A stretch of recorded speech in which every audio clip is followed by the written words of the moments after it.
foreplay begins as soon as I arrive home after work on Friday. I place my key in the lock, cross the threshold and check the cage that catches the letters. She releases a postcard, information that a book I ordered has arrived, Ayahuasca Visions by Pablo Amaringo. Now, this is a good sign, for today I decided would be the day of the brew. First thing I do is begin cleaning the kitchen and my room. I'm cleaning for her, putting myself in the necessary mindset for interaction. I take a glass casserole dish. This dish will house conversion of our shared intent into a common action, extraction. All figures are guesstimated. I mix 15 milliliters of lemon juice in about 100 milliliters of boiled tap water in the bottom of the dish, just to soften her up a bit. With care and respect I take the leaves of her host Chacrana, Psychotria viridis, from a Ziploc baggie. I take one handful at a time, crumbling the leaves into my pestle and mortar for further grinding. All in all 6 handfuls of various sizes go into the casserole dish, just under 30 grams. I go into the kitchen and fetch her a glass of 75 milliliters lemon juice to 250 milliliters boiled water. When I re-enter my bedroom I announce the intent of my action. Here's our meeting place, the fluid of communication. I ask for your spirit to enter this liquid, to infuse the solution. I pour the juice over her and stir a while with my wooden spoon. A few inhalations of ganja herb as I contemplate my actions. She asks for another glass. This cycle manifests once more, 3 glasses prepared as detailed. So she is swimming in an acid solution. Will her tryptamine alkaloids migrate? I prepare the gas stove as an altar, a candle either side and some sweet incense burning above. A small blue ring of gas where she shall sit. And there she sits.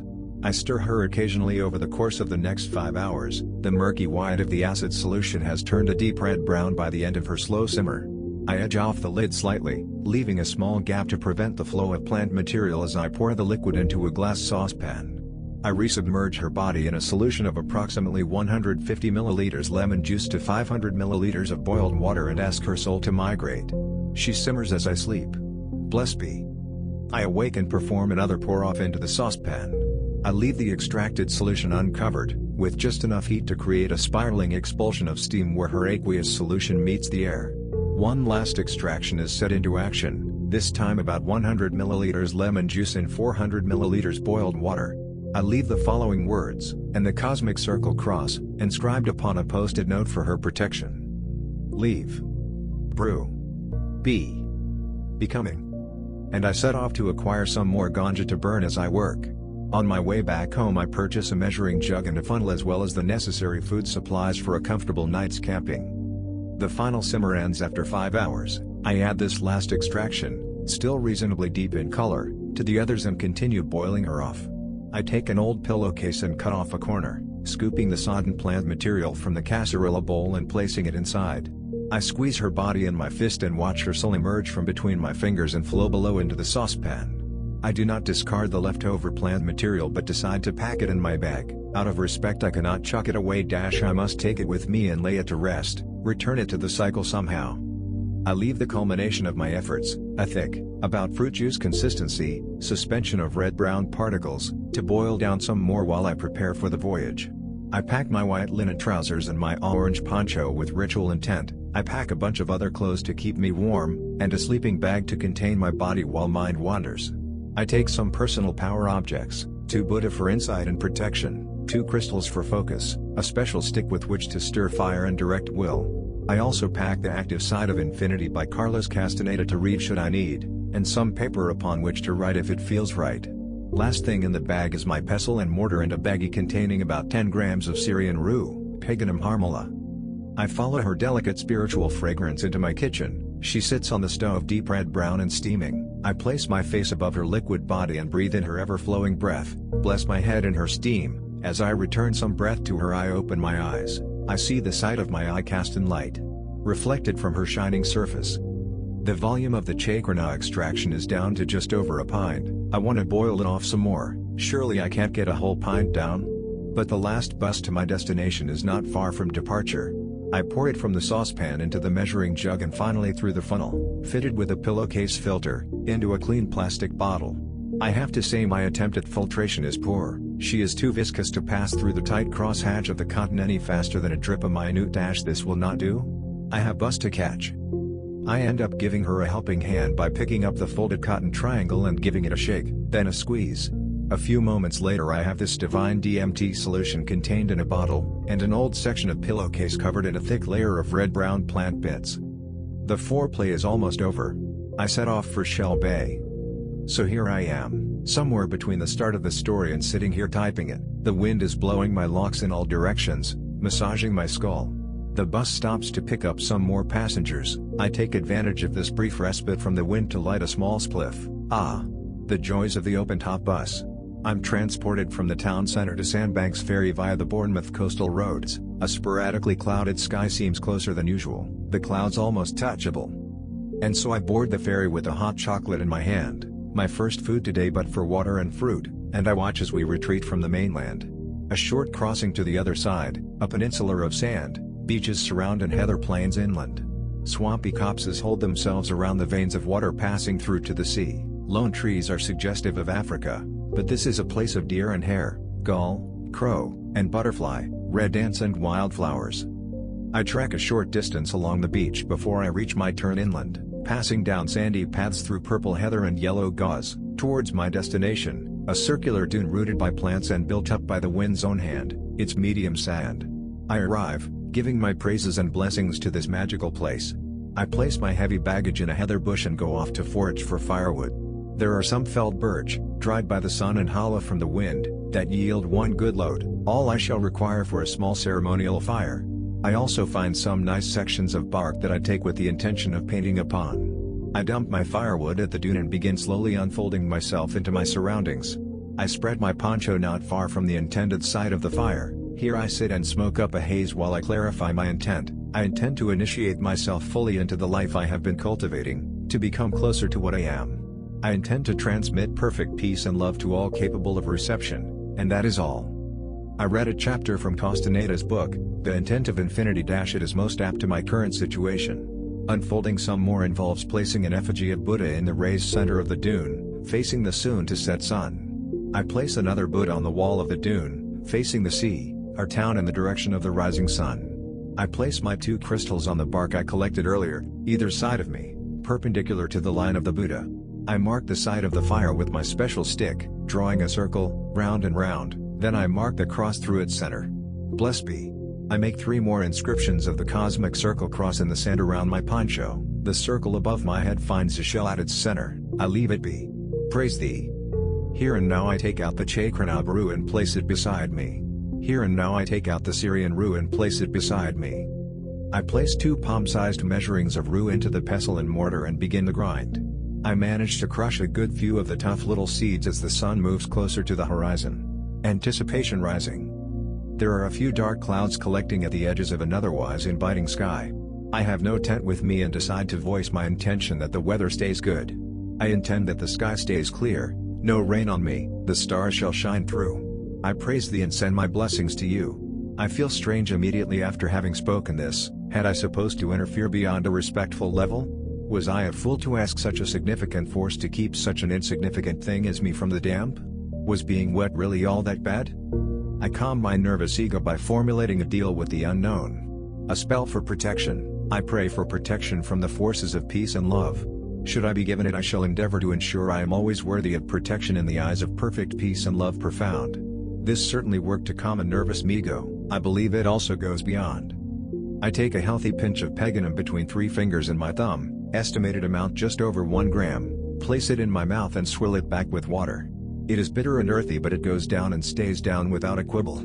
I let it settle before standing with my special stick and tracing 2 laps of a large circle. Its circumference contains my possessions, the fire and I, all but the more distant sentry Buddha, in eternal ecstatic observation. I repeat the dose of rue and dual circle laps twice more. Now satisfactorily dosed, I offer the small amount of leftover seeds to each of the 4 elements in their perceived directions. While I await MAOI inhibition, I use the last of the fading light to craft a few reefers, thinking this may be the last opportunity to do so for a little while. Here and now, the sunlight is falling elsewhere on our orb. The subtle suggestibility of nighttime rolls in with the effects of the harmala. I decide I will soon be ready to consume the brew and I set about attempting to light the fire. You should know that I place the leftover plant material from my brew at the center to this fire, mirroring its consumption by flame would be my own. 2 burning energy centers in my circle, Chakrana at the center of both. but the fire refuses to light for me. The roux is pleasantly active, and in my heightened but nervous state I begin to worry that it was perhaps wrong of me to build a fire around the chakrana. Maybe it did not wish to be consumed by flame but buried or scattered? I build little flares to stick underneath the newspaper, but to no avail. Any flame ends up a smolder. I have no desire to frustrate myself. The wind is intense and making things difficult, and I believe that perhaps I am to carry on without a fire. I take out the brew and unscrew the cap. Smelling this fruity Amazonian juice, I imagine it may not be so difficult to consume after all. I hold this thought instead of my nose as she slips down my throat. One big gulp straight down is fairly bitter and entirely plant tasting, but quick to fade into a not so bad aftertaste. She does feel strange in my stomach, so I take a few tokish of ganja herb and sit with it. I probably took no more than 50 milliliters in that gulp. There is still about 450 milliliters of my intended dose to go. I am slightly apprehensive, therefore I worry not that I probably cannot drink the lot for full effect tonight. I feel altered enough as it is from the ruined marijuana. I see a bright yellow star/planet, Venus, that I have been noticing recently, after a spell with Mars, and I command it to shine through and I bless it. The wind is moving the clouds fast across the sky, but my stomach is a contrasting calm. I am beginning to sense things flowing past in the darkness, just out the corner of my eyes. The silhouettes of heather, grass and tree dance a little more than usual. The darkness they possess is having problems defining itself against the lighter dark of the rushing clouds in the swift night sky. I take another gulp of the brew with a certain contented happiness arising from my thoughts that this may be the last gulp I attempt. The fire leaps into flame. I am astounded by this synchronicity. The wind must have kept on at some hidden smolder. But no sooner had the bottle left my lips than there was flame. Fantastic. I watch as the wind builds, bearing down on the fire, pushing it away from the wood into the ground. The edges of my circle sand barrier fanning it slightly up and out. I am overjoyed at being in the presence of fire.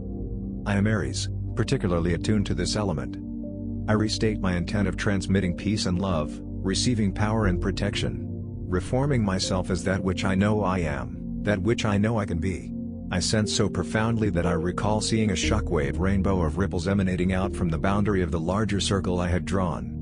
Suddenly I need to purge myself. The need to puke arises so unexpectedly that I forget my plan about just walking calmly toward the grassy area at the center of the dune and letting it flow. Stomach spasm, I stand up quickly and look about quickly, trying to figure out what I should do. What should I do? Didn't I have a plan? I run out the back of my circle, then calm slightly, stomach spasm, go near Sunset Buddha and I head for the grass. Here I stop moving and give my stomach the go-ahead. I dry heave twice and I worry that I may not be puking just once and getting it over with. My stomach spasms again and I expel a small amount puke, it just doesn't seem to be coming up. I hunch over and help my stomach spasms with some pressure from my fist. Now I let forth a healthy stream of bile and I am enjoying myself. One more purge and I take my hands off my knees and stand up straight, spit a bit and smile. I feel much better, very well in fact, and I stop worrying about how to wipe my mouth when my sleeve just does it. I re-enter my circle the opposite side from which I left, symbolizing my cleansing. I am anew. I lie on my back and watch the stars peeping through the gaps of the fast-moving, now further dispersed, clouds. The colorful geometric circus played out in my retina has the sky for its projection screen. There exists a focus to this circus, a ringleader, permanently at the center of my visual field. A fractal skin peels from him and floats down towards me. It is she. Things begin to suggest other dimensions. Clouds or figures flying across the sky, all recognizable to me, all friends and family from one place or another. Some of them stop and interact with I, revealing motion beyond personality. A very good friend of mine dances into my mind and out again. This I understand as it is. I feed the fire some more and crawl inside my sleeping bag. Those 2 gulps have permitted me an experience of an intensity I would never have imagined. Still she rises. I begin to sense the infinite in every phenomenon on every level in every moment. Miga mutters on until it hits an ending word. Like ego oh and then it's gone. Then I loop through the endless circuit of being and come back where I left off. Where I slip off again. And again. Again. As I loop through the circuit I begin to build up a better picture of the overall structure of being, its infinite complexities arising from a permanently productive ecstatic sex with itself. Images of some chocolate-skinned goddess straddle me, blacking out the disturbing witch that was naked before me. I'm sort of back in my body in the imaginal realms, my heart is beating fast and I encourage the images of the goddess to stiffen my cock. And then the blood is beating through it and through me and I masturbate for a while. Just ecstatic. Making love to the goddess. And the images of her begin to fade. I release my cock without spilling my seed. Right now I understand that I never wish to put that to waste. I have images of retaining that energy, feeding myself with it. Then there are little super sperm growing in my super balls and I vow that only Superwoman is getting them. Haha. The tide is going back out, I come back to the sensing in the darkness. Is that a man? No, it's a tree, but you sense its spirit. Calm yourself. I feed the glowing embers of the fire and soon it flames again. I fight fear of the dark and my self-imposed loneliness with power of the circle and projection of perfect peace and love profound. I feel myself as a beacon and pray that I attract so much good that evil dare not approach, though I feel its presence, as well as the presence of some huge UFO just beyond the veil of the clouds. Wait. I see it? I am assured of the triumphant nature of love every time I conquer fear, and this assertion makes me stronger still. I get the feeling the UFO is going to stay in observation for now, in neutral. I certainly do not desire abduction, I think I may even fear it. I see there is a huge circle above my circle, inscribed in the clouds. As above, so below. Ego. Going. Triatude. Gone. It's a hoot. Back. In cahoots. Gone. Inner roots. After taking a toke on a spliff, our man, who was sitting cross-legged, slowly leaned back, his hands coming to rest behind his head, elbows up and out. The configuration of his limbs reminded him of the midsection of the tree of life. He looked for the soul of man and he found it at his center. Hello? Halo? Halo. The angles, of my triangles. The angels. Can you see them in the ringleader? Can you see them in the stars? They reflect themselves above and below and in every direction out into infinity. Then her arms unfold, leaving tracers. Becoming more arms. Shiva. How I wish to please her. That is my intent. Love is all. Another wave retreats, and by some amazing feat. There is my protection. A huge Rasta in the sky, manifest in the clouds. Is it I? Who am I? Here I am. On the ground, feeling sick. The wave is coming back in, surging through my body and pushing puke onto the sand beside me, which is me for a second before I am me again. Then I purge myself from myself once more and re-enter. I have to lie on my side as I leave myself, I cannot support my weight. My stomach contorts and I feel pain, not just physical distress but the distress of being expelled from myself and then accepted. Then expelled, then accepted. It gets less like pain and more like the sheer intensity of existence until I can no longer contain myself. This is the last of the purge and I roll onto my back. Infinite. Then definite, yes, definitely sweating, heart beating fast. I crawl out of my sleeping bag, peeling off another layer of personality with it.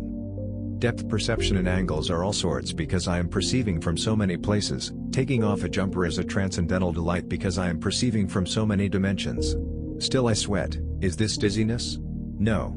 It's disassociation. Diffusion. Confusion for a while, then the wind cools my burning body and I slip into a lesson. Every time I close my eyes I become that nothing. Adjusted to the infinite non-action of that nothing. Something. So I open my eyes and suddenly I'm flowing out into everything. Enjoying the infinite results of that one action. Becoming too intense, my body twists, back to nothing. So I open my eyes and suddenly I'm flowing out into everything. Enjoying the infinite results of that one action. Becoming too intense, my body twists, back to nothing. So I open my eyes and suddenly I'm flowing out into everything. Enjoying the infinite results of that one action. Becoming too intense, my body twists, back to nothing. And this in itself is a joyous blissful agonizing eternity of flux between identity and being, off and on and on. Then longing and seeing and feeling and being and seeing and being to infinity, even beyond. As Buzz would say. That's what I am. What I am. I am. Each time is increasing or superior or just different but the same. Evolved on somehow, mutated maybe. But baby it's all the same because it's new. New. There is no memory of what has gone before. Just the living product of it. Extending infinitely from where it's been to where it's going in a big fat circle, which, when viewed from multiple dimensions, is really a spiral, man. It's all so complex I think I'll just ride it for a while. Smile. And then I start to think that I may have to shit. Am I already shitting? My body grumbles and growls so I take it to the edge of the circle. I walk on my hands and feet with my stomach facing the sky, which reminds me of that little girl from The Exorcist, and all of a sudden paranoia is present, I cannot leave the circle. I dig myself a pit and sit my bum in it. Ignore the evil, spread love. I feel a rapturous energy stir in my bowel, so I raise myself above my pit and wait for it. Nothing but a humongous fart results. Even when I try and push, effort feels far too strange, so I stop it. I crawl away, still in crab position, from my no shit pit towards my water bottle. I drink and immediately know my mistake. The water hits a strange plateau inside me and sloshes about on this flatness. I feel hollow now. I can feel this water platform inside me. It seems to reach right to the edge of my being. I need to puke again and am not so sure I will not shit simultaneously. Back to my pit, where I manage to puke with great ease but not shit.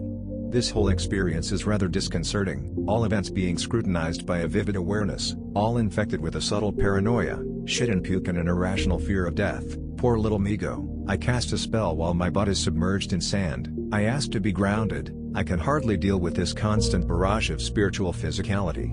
This flux, this off and on and on and on. I check my arse with my hand and can tell it's clean. Trousers bag up time. This time I take the water only to swill around my mouth. This refreshes me rather than freaks me out, and I realize I am now feeling good but starting to shiver. I crowd crawl back over to my sleeping bag and slither inside her. I fall back into her arms and anticipate the final stretch. I leave the glowing embers of my fire to fade. I manage to extend my awareness to check far beyond my circle. It's clear. Everything seems near. Do you want to go home? And I could be by my window and float in and go to sleep, but I will wait it out here. I am so tired. But isn't it beautiful? A big ferry passes by Shell Bay. Its loud hum reaches me and infests me, won't let me rest. I am arrested by this constant drone. I cannot escape to sleep. I cannot hear anything else. That sound is all. Then I start to lose myself and the buzzing becomes the eternal laugh of Buddha, whom I can see in the clouds as well as hear. Staring at the stars is what I am for a while. When they shoot high, intend my intent to manifest. I wish perfect peace and love profound. Things for me and you to do abound. Around and around and around. I become the sand. There is no sand in my eye. I am told that I know what to do and I do. And I do it for you and for all of us. There are fishermen on the beach, and in my state their drunken shouts reach. They combine with a re-emerging ego to produce paranoia, delusions. Are those shouts of anger? Are they gypsy fishermen on some sort of peace-shattering rampage? What would they do if they found me? They could never enter the circle. All the same, I conjure up another antidote delusion to combat the first. I imagine that anyone passing me would see only sand, and I think there may be some truth in this. And the evil gypsy fishermen are on the rampage, and I hear a dog bark. Stay back, my friend. I begin to believe that the evil gypsies are soon to pass me by. The shouts are closer. That is my only justification. That and a feeling that is either intuition or illusion. I am too confused to tell any difference. Move over to the tree, a safe place to sleep. But I am in my circle? Yes, but the jippos will be here soon. Leave your possessions in the circle and go hide under that tree. They will rob you and leave. There are red ants by the tree and I feel it may be them calling me over. This is too much. Everything is either trying to push its way in or pull me out. I place my faith back in my circle spell and begin fighting the useless paranoia that I will be killed in my sleep, or rather, that I will cease to exist and that will be it. I phase back in with some buzzes and rings and all sorts of outside things so close I feel them inside me buzzing and vibrating and building and threatening to become MAOI with a paranoid slant. Overcome me, but I manage to calm it down. Getting closer to Sleepy Town. That's a smile, not a frown. No, we're up, not down. No, there is no direction when you're all around, but every direction is all around. So I frowned my way back round to smiling. In what direction is sleep? And how might I find it? I am there, my dear. Sleeping. Nothing. Bliss. And I awake, not knowing how sleep came but knowing it must have done because I just woke up. I look up and see the fast gray clouds still sprinting across the sky. I didn't die. Hee hee hee. I have a chuckle at some of the delusions I entertained. I feel ecstatic love for the other, within/without myself, and the wisdom I gained. I find half a spliff beside me and smoke it up. Up. So Jesus visited me last night, somewhere between Shiva and Buddha. Perhaps he was with me all the time. Christ consciousness sure feels fine. We are all sons and daughters of the divine. We are all one, divided into two, then three, and six, and on to infinity. So I think that in some way, though all is one, good and evil do exist. You can make the wrong decision. Know yourself as divine seed, respect and care for yourself. Cultivate love and happiness in your heart. Always try to better yourself, do not fear evolution. Do not fear change. There is righteousness and there is truth, of this I am proof, live like me so that every man might.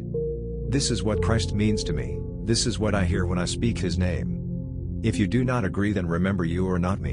And try to find out for yourself. Here and now, a few drips of rain start their fall, really pretty minor stuff. I simply pull my poncho from below me and place it above. I enjoy the few specks that hit my face, fully feeling the cleanliness of this purified sky water.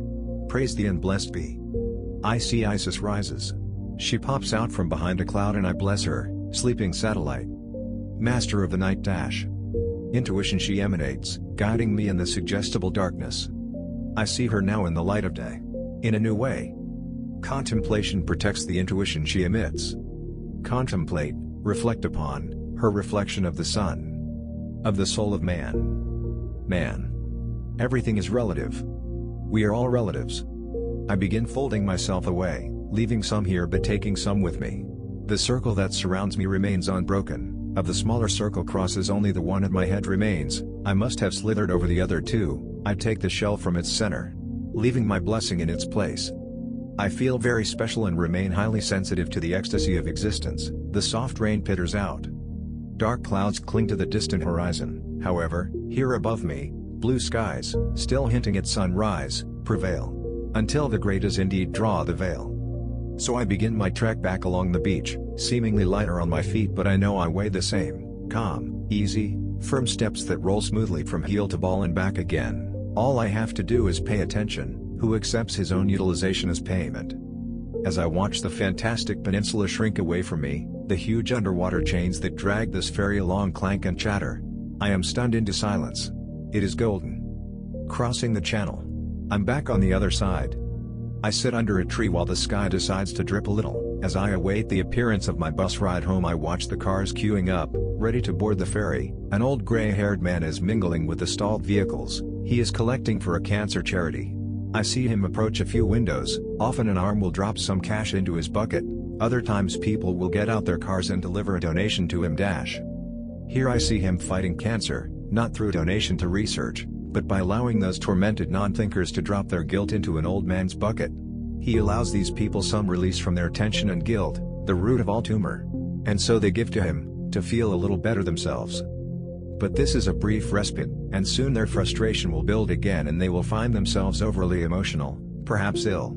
All because they lack the skill to transcend themselves. They see in front or behind, and that is how they travel. They live in straight lines, so will never build a map of themselves beyond rationality, beyond what they think is true, what they think they know. They will live who they think they are, without ever knowing who they might have thought themselves to be. An open-top bus arrives. I thank infinity for all I have known, been shown, in this place. And I climb the steps to sit by myself under the sky. It rains a bit, but I am happy to be spat upon from above. I relax into my journey home. It is not long before I am funneled back into the straight lines and soul restraint of Bournemouth town centre. I have to keep glancing up at the sky to remind me of my nature. Why have we done this to ourselves? We are not the roads we travel. We may turn off at any moment. Why build walls? We are new in every moment. We are free, we exist in all directions at once, there are no limits. But we build our own limits, concrete boxes we must live in, jobs we must do, all the while maintaining the illusion of happiness, some not even bothering to do that. Well, happiness is. It simply is. You must have forgotten how to be. Renew yourselves, rebirth, change, become the latest trend, the heights of fashion. Become this moment. Become you. Now. Here. Sitting in the gardens watching folk walk by, a fox walks by dash. I am waiting for the bookshop to open so I can go and collect my order, ayahuasca visions. A magpie makes itself known to me, so I greet it and comment on its beauty. I sense little messages relating to the success of last night's transmission. Peace and love for all. Every person and everything seems a little happier this morning. I reason that it may just be a reflection of my mood.